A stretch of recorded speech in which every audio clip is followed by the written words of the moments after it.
Assalamualaikum warahmatullahi wabarakatuh. Di video kali ini Samrotul Ilmi akan membagikan kisah tentang seseorang yang menjadi ulama besar karena hikmah belajar dari sebuah batu.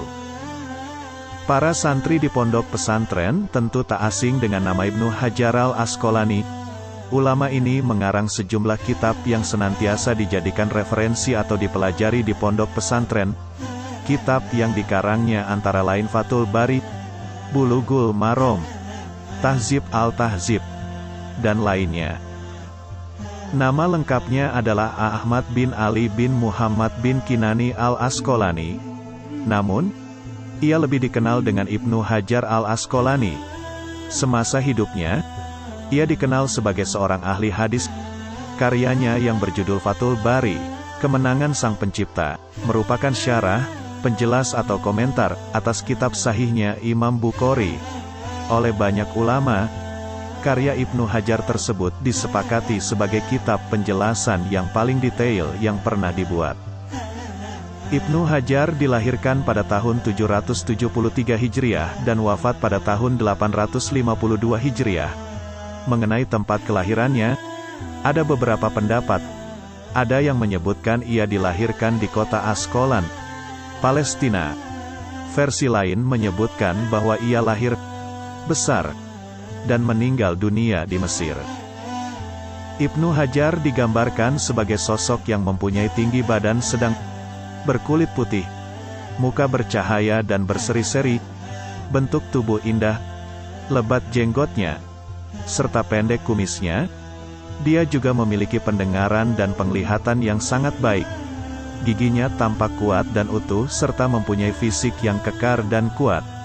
Di samping itu, ia juga dikenal sangat fasih dalam berbicara, lirih suaranya, cerdas ungkapannya, pandai strateginya, dan pintar dalam bersyair.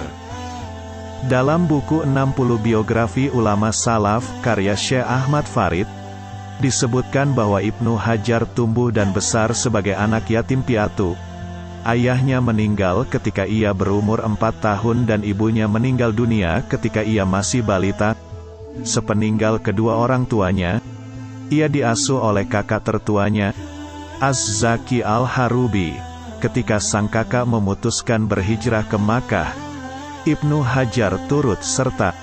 Saat bermukim di Tanah Suci, Ibnu Hajar dimasukkan ke Al-Maktab, sekolah khusus untuk belajar dan menghafal Al-Quran.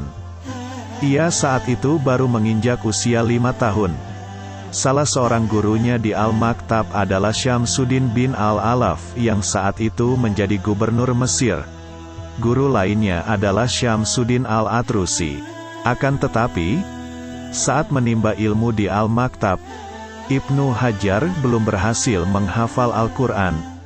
Kemudian, ia belajar oleh seorang faqih, ahli fikih, dan pengajar sejati, yaitu Sadruddin Muhammad bin Abdur Razak As-Safti Al-Mukri. Kepada ulama inilah, Ibnu Hajar dapat menghatamkan hafalan Al-Quran ketika berumur 9 tahun. Ketika berumur 12 tahun, ia ditunjuk sebagai imam sholat tarawih di Masjidil Haram. Peristiwa tersebut terjadi pada bulan Ramadan tahun 785 Hijriah. Ketika sang kakak pindah ke Mesir pada 786 Hijriah, Ibnu Hajar juga turut serta. Di Mesir, Ibnu Hajar benar-benar berusaha belajar. Dia menghafal beberapa kitab, di antaranya kitab Al-Hawi karangan Al-Mawardi dan kitab Mukhtasar karangan Ibnu Hajib. Kendati sudah menimba ilmu di banyak tempat, Ibnu Hajar belum merasa puasa dengan ilmu yang telah diperolehnya. Ia kemudian memutuskan berguru kepada Al-Hafiz Al-Iraqi, seorang syekh besar yang terkenal sebagai ahli fikih dari mazhab Syafi'i. Selain menguasai fikih, Syekh Al-Hafiz juga menguasai ilmu tafsir, hadits, dan bahasa Arab. Ibnu Hajar menyertai sang guru selama 10 tahun. Dalam masa itu, Ibnu Hajar menyelinginya dengan perjalanan ke kota Syam, Yaman, dan Hijaz. Di bawah bimbingan Syekh Al-Hafiz, Ibnu Hajar berkembang menjadi seorang ulama sejati dan menjadi orang pertama yang diberi izin oleh gurunya untuk mengajarkan hadis. Setelah sang guru wafat, Ibnu Hajar belajar dengan Nuruddin Al-Haythami dan Imam Muhibbuddin Muhammad bin Yahya bin Al-Wahdawai. Melihat keseriusan Ibnu Hajar dalam mempelajari hadis, gurunya ini memberi saran kepada Ibnu Hajar agar mempelajari ilmu fikih. Sebab, sang guru yakin bahwa banyak orang akan membutuhkan ilmu itu. Selain itu, sang guru beralasan bahwa ulama di daerah tersebut akan habis sehingga keberadaan Ibnu Hajar amat diperlukan sebagai penerus para ulama setempat.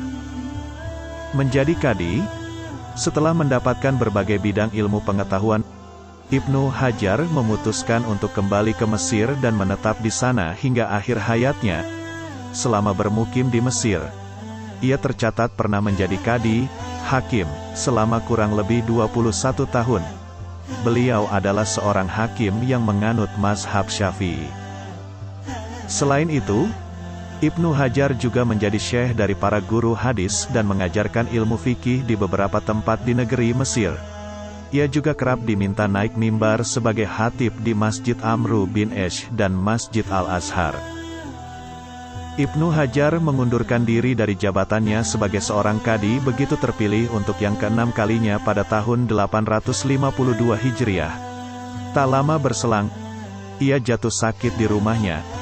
Ketika tengah sakit hingga membawanya kepada kematian, Ibnu Hajar berkata, "Ya Allah, bolehlah Engkau tidak memberikanku kesehatan, tetapi janganlah Engkau tidak memberikanku pengampunan." Pada malam Sabtu, 28 Zulhijjah, berselang 2 jam setelah salat Isya, orang-orang dan para sahabatnya berkerumun di dekat Ibnu Hajar untuk membacakan surah Yasin.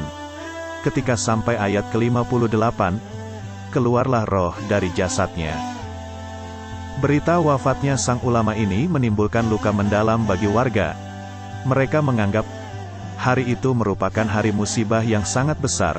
Orang-orang menangisi kepergiannya sampai-sampai orang non-muslim pun ikut meratapi kematian beliau.